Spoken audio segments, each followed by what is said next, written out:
Bueno, cartografías del corazón, como bien lo dice la palabra cartografías, es un poco el mapa de la vida, el destino, y que nos conecta, ¿verdad?, de alguna manera a todos los seres humanos. Ahora hay muchos tipos de cartografías, no solo hay cartografías que tienen que ver con mapas geográficos, hay cartografías que tienen que ver, por ejemplo, en la Edad Media con las emociones, con los sentimientos. Hay cartografías que tienen que ver con específicamente partes de nuestro cuerpo. Todos los detalles de nuestras manos están llenas de mapas, de líneas que nos hablan precisamente de la vida, de la pérdida, del agradecimiento, de la muerte. De hecho, esta pieza es una pieza central en la exposición de cartografías del corazón. Es un corazón que está compuesto por más de 2.800 exvotos, que son estas figuritas que vemos acá. En algunos otros países se conoce como milagritos. Y esta pieza en particular se llama Corazón de Milagros. Es una pieza muy hermosa porque la hicimos entre muchos. Cuando la pieza estuvo acá, yo le pedí a mucha gente que pusiera sus propias historias, que me contara sus historias a partir de estos objetitos, o que dieran gracias o lo que fuera. Entonces la pieza es mi corazón, pero que está construido con la historia de muchísima gente. Entonces, aunque lo vemos ahora agrupadito, aquí hay puñitos de cositas que nos hablan de lo que las personas querían integrar en su propia historia familiar. De alguna manera, pues también las tallas, ¿verdad?, que están, reproducen las líneas de mi mano, ¿verdad? No todas, pero sí las que tienen que ver con el amor, con la vida, con el destino, etc. El corazón está hecho en madera. Les cuento que este corazón fue hecho 3 veces. La primera vez fue un corazón muy anatómico y no me gustó, así que lo destruí. Lo volvimos a hacer. Quedó entre anatómico y un poco más cercano a lo que estamos viendo. Lo volví a destruir. Y finalmente quedó este, que era para mí lo más cercano a lo que cualquier persona podría llevar como agradecimiento. Yo tengo muchos años de estar investigando sobre el tema de la cultura popular religiosa, que es un tema que me apasiona, y precisamente esta pieza surge de la apropiación de la cultura popular, donde la gente lleva objetos como intermediarios entre su petición o su agradecimiento a la deidad, que es algo que además nos viene de mucho más atrás, no es exclusivamente católica, sino que nos viene de los griegos, ¿verdad?, que llevaban también objetos, en este caso al dios Asclepio, para dar gracias o para pedir por algo. Entonces, bueno, aquí podemos ver todo tipo de objetos, desde corazones, animales, personas, fragmentos del cuerpo, corazones, piernas, brazos, cabezas, hígados, estómagos, ¿verdad?, que tienen que ver precisamente con ese hermoso imaginario popular, que además tiene que ver también con algo que se denomina hierografías, que es cuando le damos a un objeto el poder, un objeto, la naturaleza de tener el poder, ¿verdad?, de convocar nuestras creencias y nuestras necesidades. Y como vemos, está colgando por 980 hilos rojos, que por supuesto a lo largo de la historia esos hilos rojos han estado conectados con las líneas del destino. Pero también a lo largo de la historia pues significan las líneas de la vida, significan por supuesto mucho de lo que tiene que ver con la devoción del corazón de Jesús, ¿verdad?, porque finalmente tiene que ver con la sangre. El mismo corazón se conecta con esta rosa de los vientos que está a los pies del corazón. Y si nos damos cuenta, hay una gran cantidad de líneas.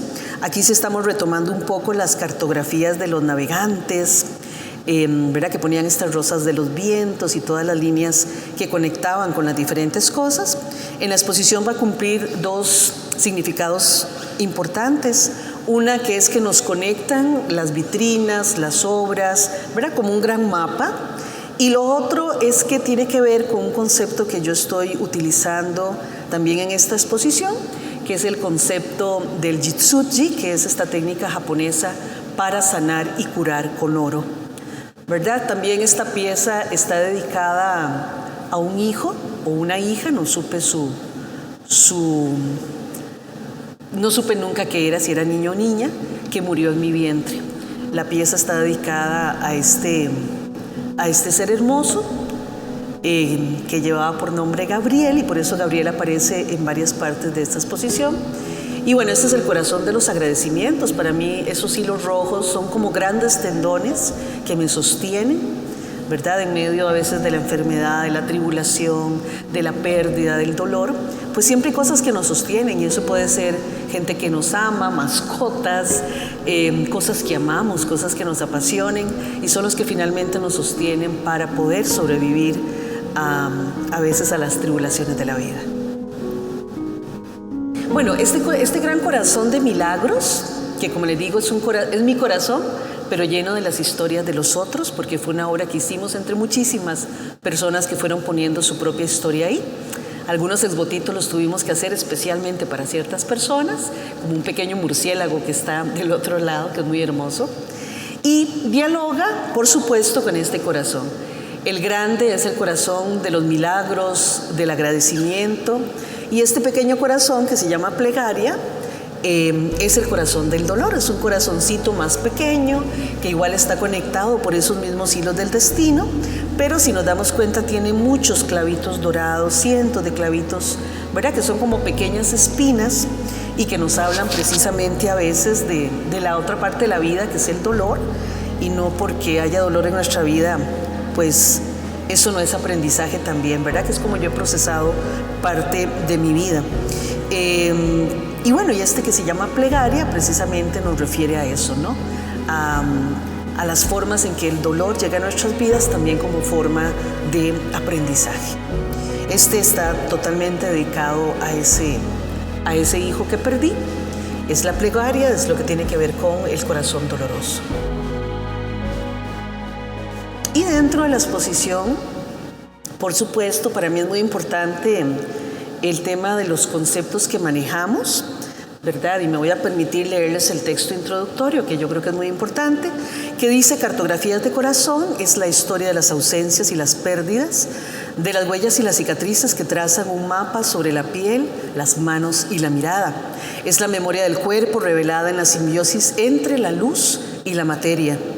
La cartografía, entendida como el arte de representar el espacio, organiza y distingue en esta exposición los territorios de lo visible e invisible, de lo íntimo y de lo sagrado.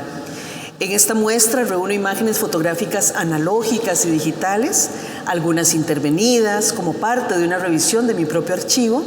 Junto a ellas, objetos creados específicamente para este espacio dan forma a un universo simbólico que atraviesa mi trabajo desde hace más de 2 décadas. La fascinación por la cultura popular religiosa, con lo profano a través de la imagen del cuerpo, los esbotos heredados de la cultura religiosa y popular emergen como vestigios de gratitud, testimonios de milagros convertidos en signos tangibles de la experiencia humana. El recorrido de esta sala transita entre lo presente y lo ya ido, entre lo concreto y lo evocado.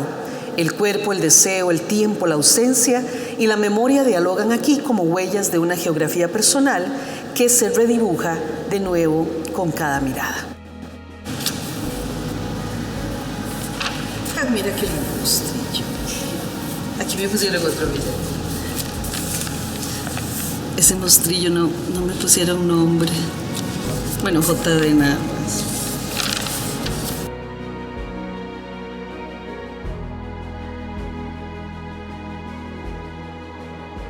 Aquí, esta parte para mí es muy importante porque precisamente tiene que ver con la forma en que yo fotografío y trabajo. Yo intervengo muchísimo mis fotografías, ¿verdad? Y por muchas razones específicas. Entonces, esta partecita es fundamental para poder entender todo lo demás, ¿verdad? En esta exposición vamos a encontrar tanto arte objetual, sobre todo arte matérico, arte encontrado, aunque el corazón sí está tallado, ¿verdad?, por completo.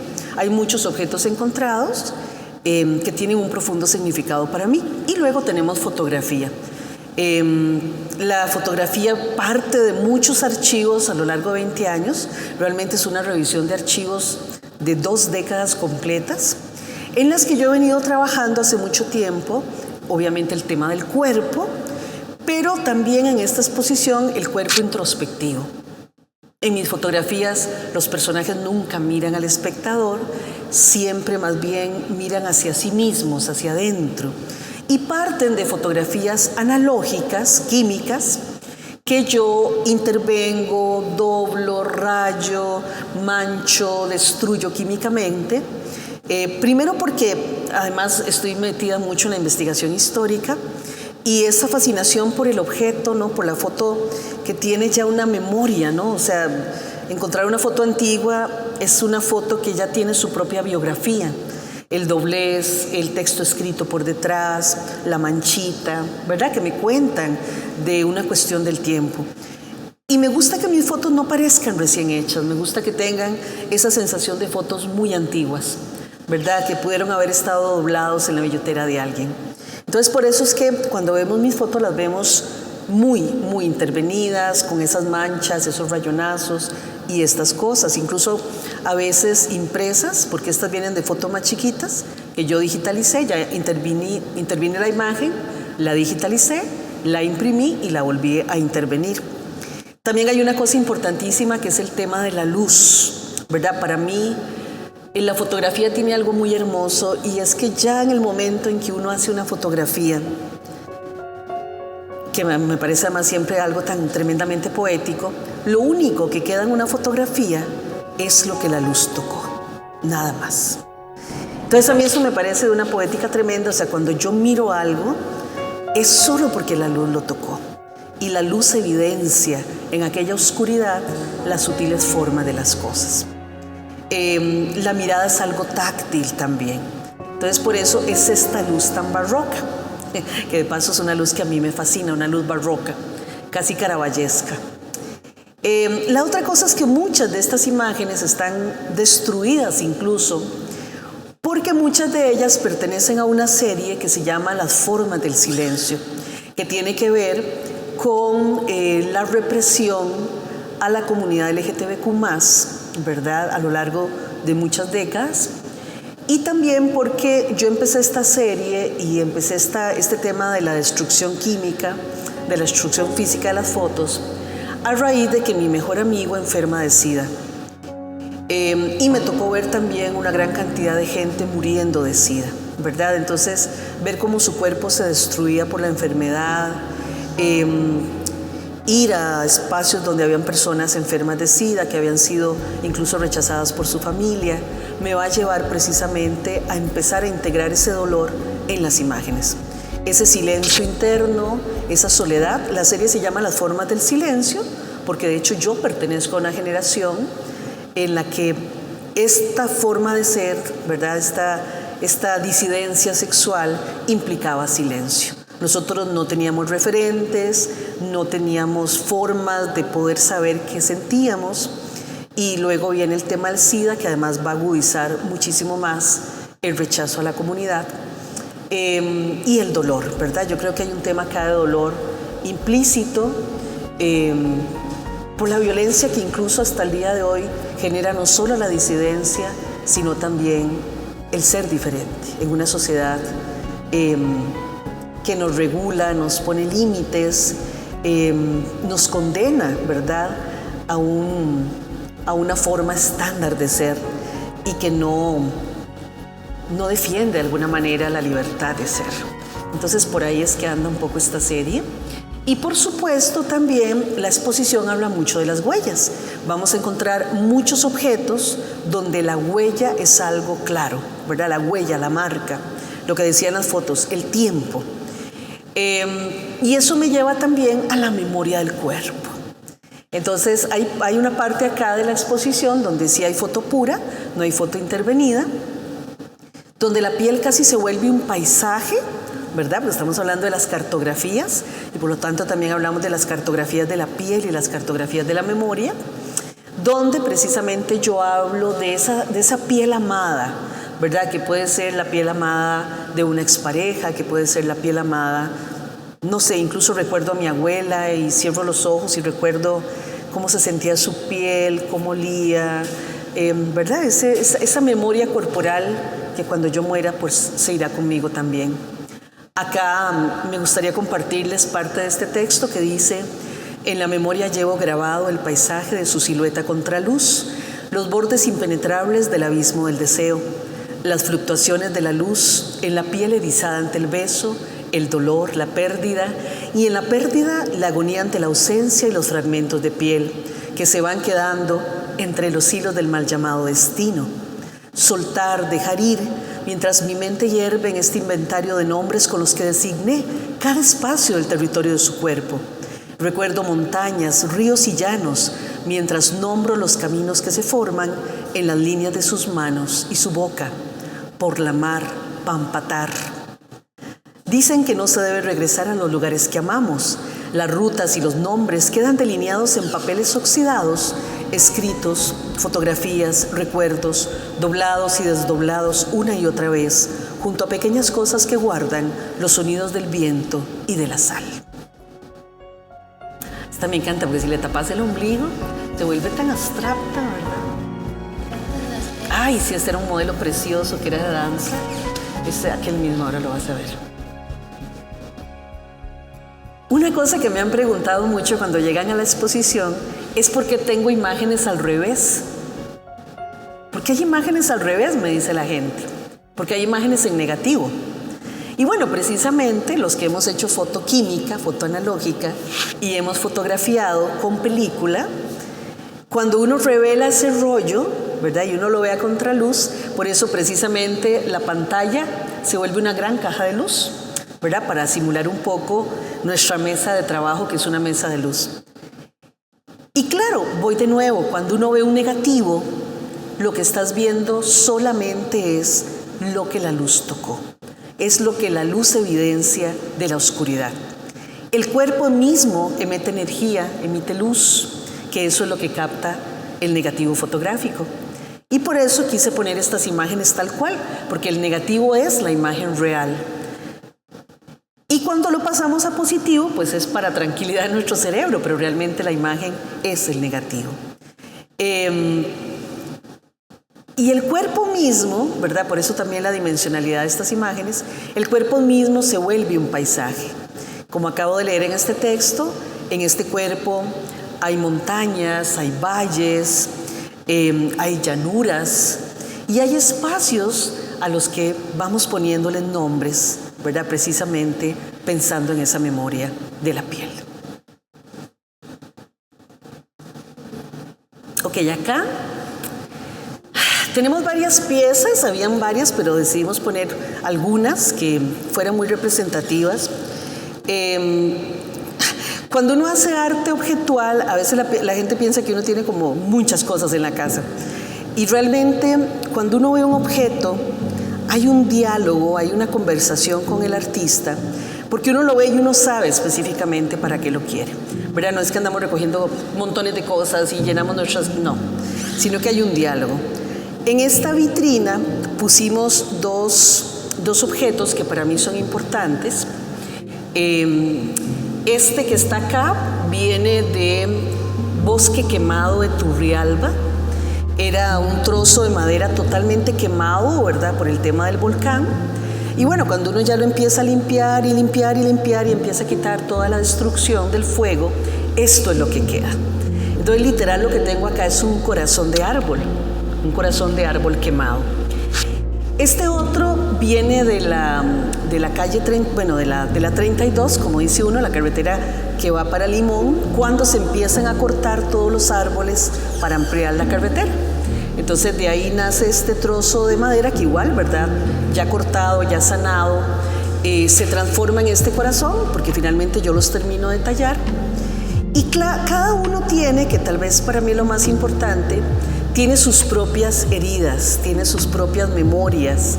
Y yo me pregunto cuánto pasó por ahí, cuántos años tienen, qué formó sus cicatrices, ¿verdad?, etcétera. Obviamente ya después intervenidos y tallados, yo le genero estos canales que son precisamente esas heridas de las que me refiero cuando hablo del Jinzutsu, ¿verdad? A diferencia de los occidentales, los orientales, sobre todo en Japón, cuando algo se quiebra, lo reconstruyen, pero la herida no la esconden, sino que la curan con oro, ¿verdad? O sea, ellos muestran la herida. Y es un poco esto, ¿verdad? A veces vivimos en una sociedad que nos enseña a esconder la herida, a ocultar la herida, pero realmente la herida es la que nos hace crecer, ¿verdad? La herida está ahí para que yo no olvide, ¿verdad? O sea, yo me corto un dedo y yo digo, ok, me corté el dedo, pero no lo escondo. No, yo lo veo, yo recuerdo cómo fue eso, pero también sé que sanó. La cicatriz está ahí para recordarme también que yo sané, ¿verdad? Y que yo superé esto. Entonces, pues nada, no hay que ocultar las heridas. La herida es parte importante de la vida. La cicatriz está ahí para no olvidar. Eso nos lleva a esta vitrina hermosa. Yo creo que es de mis preferidas. Simplemente este objeto, un libro, un diccionario antiguo de 1952 que lo saqué de la basura y donde nuevamente retomo las huellas de la mano, ¿no?, que están en el corazón principal, y esas líneas que me conectan con un corazón pequeño que, si bien es el corazón de mi hijo o de mi hija, también es el corazón de cualquier criatura, de cualquier ser, de cualquier animalito, de cualquier ser pequeño, ¿verdad? Que también, ¿verdad?, para mí es una forma de vida impresionantemente valiosa. Entonces, este es un recuerdo de eso, de la fragilidad de la vida y de la fragilidad de otros seres que nos acompañan también en nuestro camino. Y está relacionado directamente con estas tres piezas que están acá.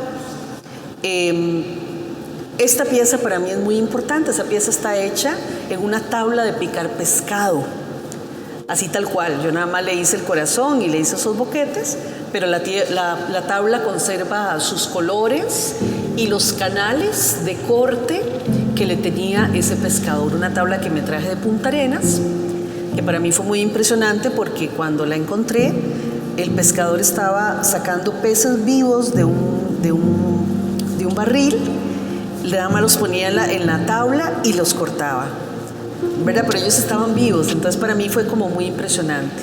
Le ofrecí comprar la tabla, me la traje y para mí era muy fuerte porque ya el objeto en sí mismo tenía la energía de esos seres. Me costó mucho curarla. En esa tabla había fragmentos de corazón, fragmentos de sus cuerpos, de sus intestinos, de sus ojos, de todo, ¿verdad? Y ya me parecía en sí mismo, como les digo, un objeto que ya tenía una energía especial, de lo poco empáticos a veces que somos con otros seres y otras vidas.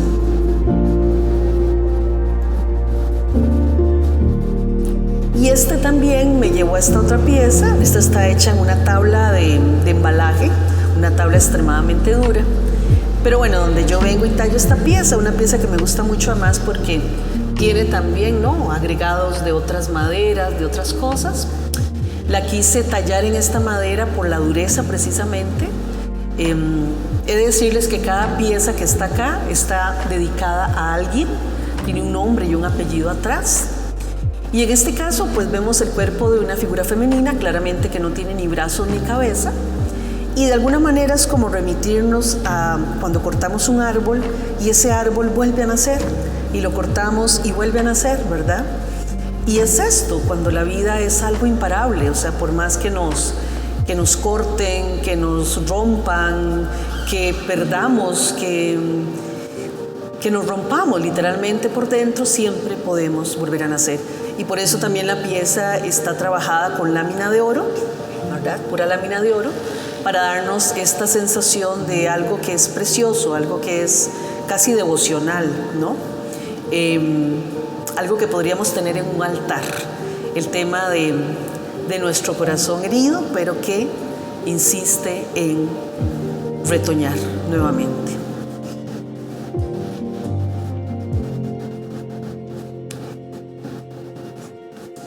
Y este se integra a la siguiente pieza, que esta ya no es una pieza encontrada, ya esta es una pieza totalmente trabajada para la expo, pero siempre, ¿verdad?, el tema súper fuerte de esas heridas profundas que nos rompen, pero que no nos doblegan. Oye, yo soy una persona que tengo como muy fuerte esa cosa de no importa, voy de nuevo, ¿verdad? Y creo que eso, pues de alguna forma se refleja en mi trabajo. ¿Cuántos años tiene de estar haciendo arte? arte matérico desde el 88. Y ha tenido que creer en sí misma antes de que los demás creyeran, ¿verdad? Vieras que en mi caso yo solo me he dedicado a hacer, ¿verdad? Nunca he hecho ninguna obra pensando en que a la gente le guste o que sea aceptada, ¿verdad? Desde que yo tengo uso de razón, si yo quiero hacer algo lo hago. Tengo la bendición de tener la libertad de hacerlo. O sea, a mí, digamos, la gente me dice, es que usted es fotógrafa, y vienen a la exposición y dicen, ay, yo no sabía que usted hacía cosas. Claro, siempre las he hecho, pero siempre he tenido esta cuestión de yo voy a hacer esto porque lo quiero hacer. No me meto ni en modas o porque me considere que yo estudié pintura pura, pero si yo quiero hacer arte matérico, si quiero hacer un objeto, si quiero hacer fotografías, si quiero hacer dibujos, si quiero hacer grabado, lo hago. O sea, yo creo que los límites se los pone uno, pero yo nunca me he puesto límites. Entonces, muchos de esos trabajos, y es importante tal vez para que la gente lo sepa, atrás tienen años de investigación técnica, de investigación química y de investigación histórica, ¿verdad? Todo está sostenido con algo, pero son mis locuras, son mis pasiones. O sea, años y años de ideas que en algún momento se manifestaron en conceptos que ya tenían como una idea muy clara. Sí, totalmente. O sea, constantemente estarse nutriendo y... Totalmente. Entonces mi trabajo está precisamente alimentado de cultura popular, de historia de la fotografía, ¿verdad? De arte popular que me fascina. O sea, yo soy una loca por el arte popular y puede ser religioso, puede ser, comillas, profano, pero es de donde nos alimentamos los creadores visuales, ¿verdad? Y eso no implica que yo no pueda hacer una foto pura y perfecta como las que están ahí de laboratorio, así perfecta, pero de pronto el destruir para mí ha sido importante porque era el medio. O sea, yo estaba viviendo esto con mi amigo y todo el tema del SIDA que les conté, y la foto no era suficiente para lo que yo quería decir, pero destruir la foto sí lograba expresar lo que yo quería. Y claro, para la gente era, no, ¿cómo va a destruir una foto? Pero era lo que yo necesitaba hacer. Entonces yo esas limitaciones nunca me las he puesto. Y creo que eso ha sido tal vez una de las cosas que más me han hecho poder decir, voy a hacer esto sin tener límites, y es el arte que yo quiero hacer. Entonces eso ha implicado trabajar muchas temáticas. Aquí solo estamos viendo algunas temáticas de las que yo suelo trabajar, pero ahí me pueden buscar en internet y en las redes y van a ver que tengo otras series de temáticas que también me interesan y me preocupan, y esta solo es una parte. Pero voy de nuevo, si uno permite, sobre todo la gente que empieza en arte, que le pongan limitaciones de qué debes hacer, cómo lo debes hacer, o es lo que se está haciendo en el momento, o mejor uno se dedica a otra cosa, ¿verdad? No, uno tiene que crear y buscar los lenguajes necesarios para decir lo que uno tiene que decir. Sí, yo soy muy de hacer libros. Yo trabajo mucho con libros de sketch, escribo, investigo, busco referentes. No hago trabajo para algo. O sea, a veces yo veo que mucha gente joven hace trabajo porque quiere participar en un salón, sino que yo trabajo y cuando aparece algo yo digo, bueno, esta serie que yo he estado trabajando puede funcionar para esto, ¿verdad? Pero nos hemos vuelto muy como, yo hago una obra para pasarla a un salón o hago una obra para este concurso, pero no hago obra constantemente. Y yo creo que eso es muy importante. O sea, uno tiene, ¿verdad?, que estar constantemente trabajando, y la mejor manera es los libros de artista que nos permiten ir madurando las cosas, ¿verdad? O sea, aquí estamos con series de 20 años, pero que yo he madurado a lo largo de muchísimo tiempo. Y son cientos de imágenes, ¿verdad? Pero no es algo que simplemente sale ahí de una ocurrencia, sino de un proceso de investigación. Los creadores además tenemos que hacer un poco, saber un poquito de todo, ¿verdad? Es lo que alimenta nuestro trabajo. El buen cine, la buena literatura, la investigación constante, es algo que alimenta y contribuye constantemente a nuestro trabajo. si te das cuenta, este es el negativo de esta, ¿verdad? Ese es el positivo. Y aquí tenemos destrucción, pero tal vez aquella la que más destrucción tiene. Y aquí pues quisimos poner a dialogar el positivo, porque cuando ves una imagen en positivo es muy diferente a como la ves en negativo. Si te das cuenta, la luz en una fotografía se transforma en negro, porque se quema, ¿verdad? La luz se vuelve negra, pues es la inversa. Y ya lo podemos ver en la fotografía, ¿verdad? Todo lo que está negro es lo que se pierde en un negativo. Y sí, la que más intervención tal vez tenga de destrucción es esta.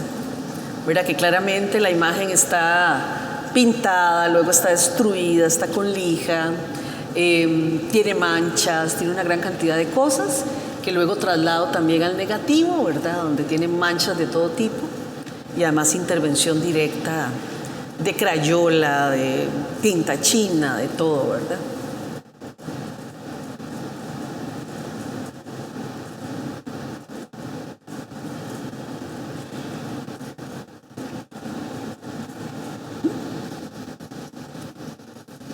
¿Para usted qué representa el tiempo? Todo. El tiempo es todo.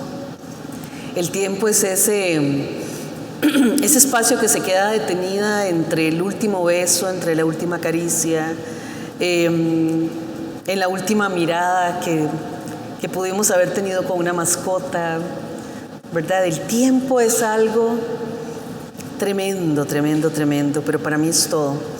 De hecho, tengo una tremenda obsesión con el tiempo y una fascinación por la cuántica, porque yo digo, espero poderme alguna vez devolver en el tiempo para poder revivir solo el hecho de poder abrazar nuevamente a mi abuela. O abrazar, o volver a escuchar el latido de ese corazoncito, de ese ser que murió en mi vientre. ¿Verdad? O sea, poder sentir otra vez eso. Entonces, bueno, esta vitrina de hecho es muy linda porque mucha gente se conecta cuando llega acá con la expo. Para mí es una caja de viajera, ¿verdad? Como sí, cuando uno va a un paseo, uno va a algún lado y recoge una piedrita, ¿verdad? Pero esa piedrita solo tiene significado para uno, para más nadie. Probablemente cuando yo me muera esa piedrilla la agarren y la tiran al patio, la meten en una maceta, yo qué sé. Solo significa para uno esa hojita, esa cosita. ¿Verdad? Entonces es eso, es una cajita de viajero, fundamentalmente. Donde, por supuesto, hay cosas que tienen que ver con el tiempo. Brújulas, relojes de sol, cosas que toda la vida me han fascinado. Como siempre estoy con acceso a documentos históricos, de pronto veo algo y yo digo, pero qué loco, o sea, yo estoy en este mismo espacio, pero 80 años después, ¿verdad? Entonces tengo como una relación muy particular con el tiempo a través de los documentos viejos. Y bueno, y por eso me encanta intervenirlos, para que la gente de verdad sienta esa sensación de que no es algo que yo acabo de hacer, sino que es algo que tiene mucho tiempo y que es parte de mi memoria. Aquí hay algunos de mis libros de artista. Como te digo, constantemente estoy trabajando nuevamente con el tema, ¿verdad?, de la memoria de la piel, el tema de la conexión, ¿verdad?, de la vida, de la muerte, cartas que le he hecho a mi madre, mi propia madre chiquita o mi madre grande, y el tema del pájaro, que en esta exposición pues obviamente tiene que ver con ese hijo que perdí, pero tiene que ver también con otro montón de cosas, ¿no? Gabriel es el motor de algo que termina y algo que también inicia. De hecho, siempre le digo a la gente cuando llegamos a esta vitrina que esta pieza, este fragmento de árbol, este corazón de árbol, es probablemente la pieza que yo más amo de toda esta vitrina. Aunque aquí hay cosas muy importantes para mí, objetos muy amados. Hay niños que llegan acá y me dicen, ¿y esos dos perritos? Le digo, bueno, es que esa es Frida Sofía y Inti María, dos de mis perritas. Y el pelito es de un hámster que yo tuve, que se llamaba Mochi, ¿verdad? Y entonces, claro, este pelito, voy de nuevo, yo me muero y ese pelillo se lo encuentran y lo botan. Pero para mí no solo es un fragmento de un pelito, o sea, es una criaturita, ¿verdad?, con la que yo tuve una conexión muy profunda de amor. Está el tiempo en los amonites que amo, ¿verdad? Los fósiles, todas estas cosas es algo que me encanta, porque yo veo esto y yo digo, Dios mío, o sea, ni siquiera estábamos los seres humanos cuando eso se formó, no estaban las grandes civilizaciones, no había nada, como toda la historia de la humanidad y del mundo está concentrado en algo tan pequeño como este fósil. Les hablaba de este corazón que para mí es muy hermoso, es un fragmento de un Promoptis stanley de la familia de los Podocarpus, y se calcula que más o menos tiene entre 800 y 1000 años. Es un árbol que está en el Cerro de la Muerte, que es tremendamente hermoso porque imagínense lo que es crecer 1000 años, ¿verdad? Es un árbol enorme, precioso, con unas raíces enormes, que todavía está vivo y en la que viven muchísimos otros seres. Pero resulta que estos árboles, para poder seguir creciendo, tienen que vaciarse por dentro. Entonces uno se mete en el árbol como si fuera una gran catedral. Y a mí eso me pareció una metáfora tan preciosa cuando lo entendí, que a veces para poder seguir creciendo tenés que soltar una gran cantidad de cosas, y eso te permite seguir creciendo como este precioso, literal, corazón de árbol, ¿verdad? Porque él va soltando fragmentos por dentro, se va vaciando, y este es un fragmento de su propio corazón, ¿verdad? Que me parece una metáfora preciosa. Bueno, la idea de esta exposición era abrirla con agradecimiento y cerrar con agradecimiento. Nuevamente aquí hay una cantidad de esbotos, todos los esbotos que vemos acá están repujados por mí, con transferencias de imágenes, bocas, ojos, manos, etc. Y están rodeando el primer exvoto que yo hice, ¿verdad? Que está de alguna manera motivado por una pieza que está en el Museo de la Basílica de Los Ángeles, de un joven que da gracias porque una estaca de limón se le atraviesa, o de naranjo, en la pierna. Entonces me pareció muy hermoso, y esta pieza lo que dice es: agradezco a Dios por sacar de mi corazón el profundo dolor de esta espina, ¿verdad? Pero es una forma también de dar gracias. Y el esboto es eso, el esboto o el milagrito siempre ha sido una forma de agradecer a pesar del dolor, a pesar de las cicatrices, a pesar de la pérdida y a pesar de todas las situaciones de nuestra vida. En este texto prácticamente se concentra todo el concepto de la expo. Cuando digo un esboto, es una ofrenda devocional, a menudo un objeto o inscripción entregada en agradecimiento por un milagro concedido o una oración respondida, simbolizando la esperanza y el recuerdo. Cada uno de estos esbotos es una oración, un dar gracias, un pensamiento, un sueño, una lágrima o una sonrisa. Cada esboto es un milagro, el recuerdo de un beso, una mirada, una caricia, es ternura, es dolor, es belleza, el verde olivo en la retina de mi madre, un atardecer, el sonido de un ave, el recuerdo de los que ya no están y los que han llegado a envolvernos con su ternura. La memoria de las manos de mi abuelo, los ojos de mis perras, el latido en el corazón de un pequeño ser, el sonido imperceptible de una libélula, la gota de rocío, una música bella, la risa de quienes amo es un gracias. Y como la técnica japonesa del kintsugi, reparar con oro, debemos celebrar la historia detrás de cada uno, de cada objeto, mostrando sin miedo sus fracturas, sus cicatrices, en lugar de ocultarlas.